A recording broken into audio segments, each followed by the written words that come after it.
puppet on a string. Tracy Island, time traveling diamond. Could a sheep heartaches come to find you? For in some velvet morning, years too late. She's a silver lining, Lone Ranger riding through an open space. In my mind, All right.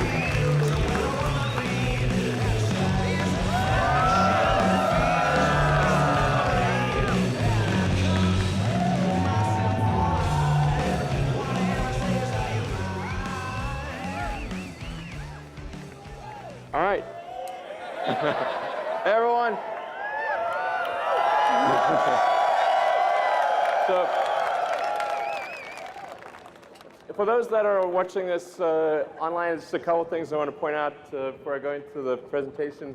The projector that is producing that image is powered by a Model S. There are no wires. So that is a projector on a Model S with the energy coming from the battery pack, and that is what's producing that image.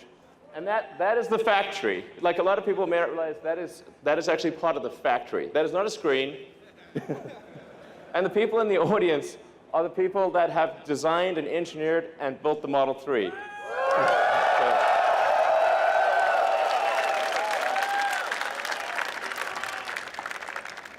All right, so let's talk about what goes into making the Model 3. It starts off with design. So congratulations to the design team. You've done a phenomenal job. I've enjoyed working with you every week. You guys are amazing.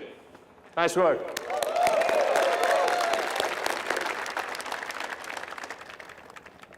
So there are many elements of the design. It's difficult to actually say exactly what makes it good, but except to say that we agonize over every curve, over every detail, every corner, every element of the interior, the exterior, including things that people probably won't even notice. We care about every part of it.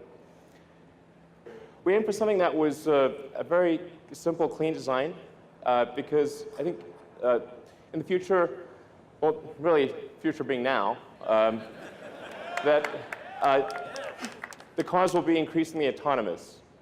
So you won't really need to look at an instrument panel all that often. You'll be able to do whatever you want. You'll be able to watch a movie, talk to friends, go to sleep. Every Tesla being produced right now, the Model 3, the Model S, the Model X has all of the hardware necessary for full autonomy. And I think a lot of people still don't realize that. It's got the 8 cameras, it's got 12 ultrasonic sonar, it's got the forward radar, and it's got over 10 teraops of computing capability. Let's go more into the interior. So one of the challenges with the car was, since it is smaller than a Model S, how do we make a car that is smaller on the outside, bigger on the inside? So we took an idea from the Model X, which was the canopy screen that makes you feel like if you're in a Model X, it makes you feel like you're flying a helicopter. It really has this amazing feel. And we turned that around, put that on the rear of the Model 3 so that you could still have a great deal of rear headroom and have this amazing view while being in a smaller car. It's actually one of the toughest design challenges of making the Model 3.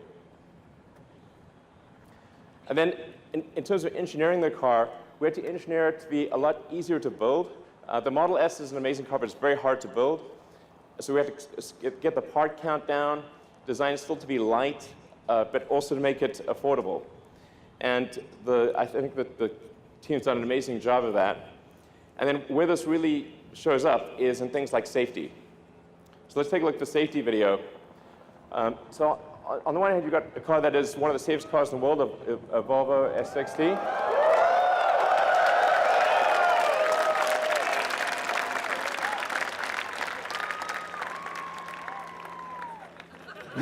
Yeah.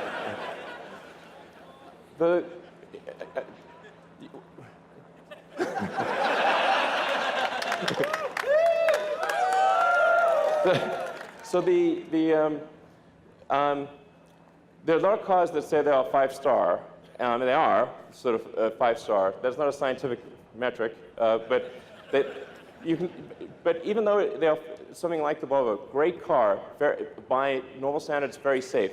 The Volvo is arguably the second safest car in the world.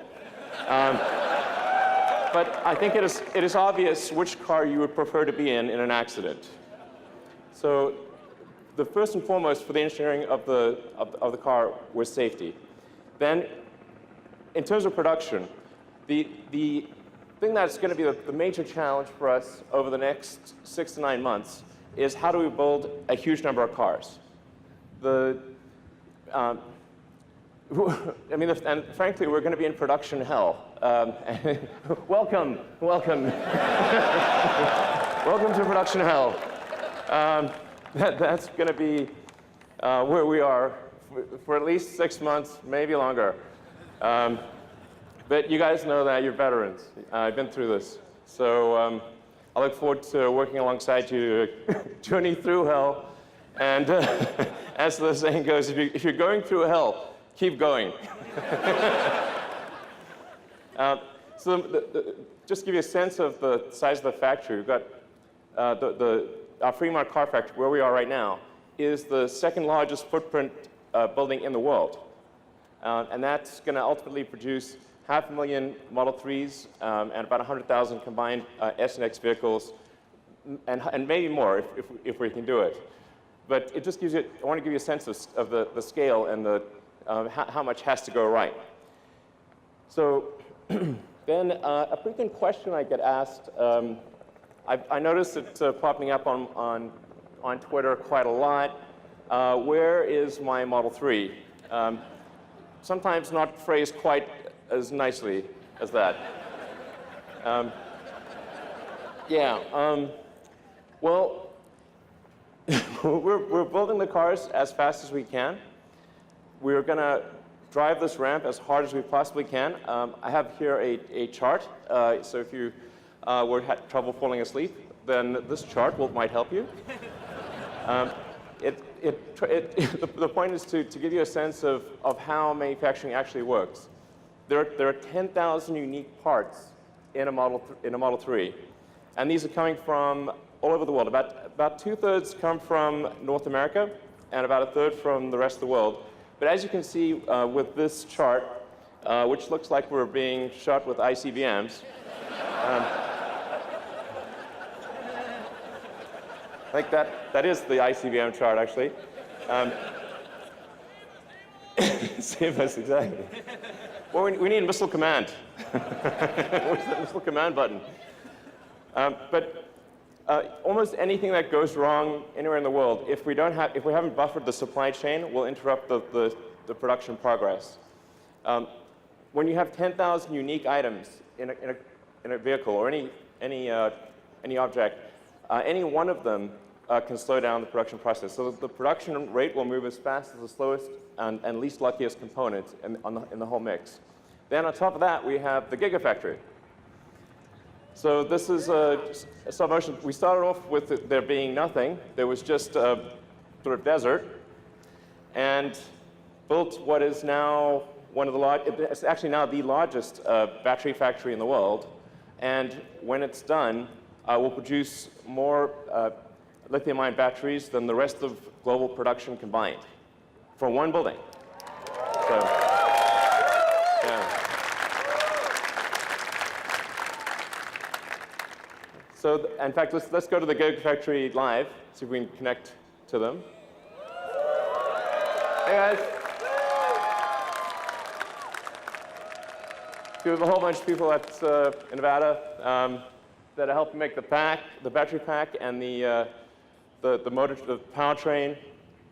And so we've got giant factory making battery packs and powertrains, giant factory making cars, and giant supply chain. And so all of those have to work together in cadence in order to get to our initial target of 5,000 cars a week, and then hopefully by the end of next year towards 10,000 cars a week. And then you're probably wondering, okay, will I be able to charge my car? Well, this is like probably the second most common question I get on Twitter, like, the supercharger is full, what is wrong with you? Why are you such a huge idiot? I'm like, sorry. Okay, we are tripling the number. By the end of next year, there will be 3 times as many superchargers as there are today. So that should really help out a lot. Essentially, you'll be able to go almost anywhere, North America, Europe, Asia, Australia, and many parts of Asia and the Gulf area by the end of next year. Eventually, you'll be able to go anywhere on Earth. Woo! Yeah. So, thank you. And actually, technically, you can go anywhere on Earth, because anywhere on Earth where there's electricity, you can charge your car. So the supercharger is just about being able to charge a car really fast. Okay, so let's talk about the specs for the Model 3. There are 2 main variants. There's the standard and the long range. The standard, well, is going to be $35,000 for a 220-mile range. It's going to be a fast car. So the acceleration will still be well under 6 seconds, 130 mile an hour top speed. And then you can also get the long-range one, which will have a range of 310 miles. Yeah.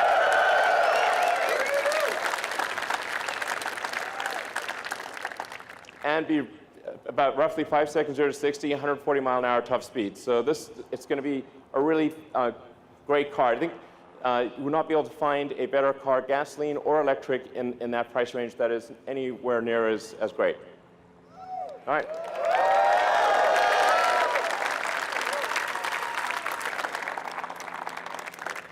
So let's hand over some cars. We have the first 30 production cars here being charged right now, right there.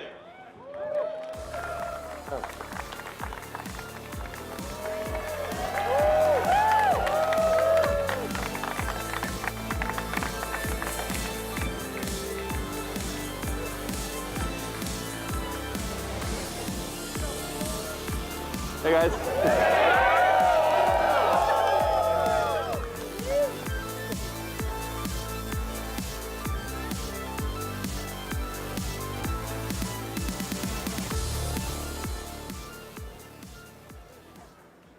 All right, so, hey guys.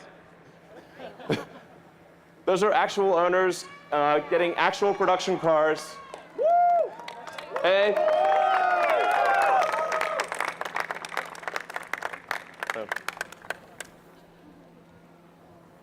So there's actually, let's see, there's actually a total of 50 production cars that we've made this month, and 20 of which will be used for engineering validation, 30 of which will be on the roads with customers. And I want to just say to those that have lined up to buy a Model 3 and that in some cases spent days outside of our stores to be first on the list, I just want you to know that really matters to us. We really care. And we're going to do everything we possibly can to get you the car as soon as possible. So we're going to work day and night to do right by the loyalty that you've shown us. Thank you for doing that.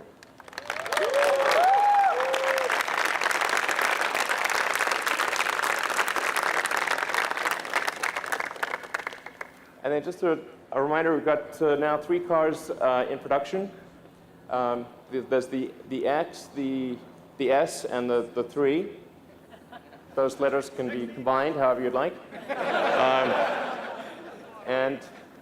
To give you a sense, if you order a Model 3 now, you'll probably get it towards the end of next year. But because the S and the X are in production, if you order them now, you can get them in about 1 or 2 months. And I'd like to thank all the customers who own a Model S and X, and those who buy a Model S and an X, because in doing so, you make the 3 possible. The money that we make with an S and X all goes into building a Model 3. So thank you for doing that. Thank you for our longtime supporters, and thank you guys for making it. Thank you.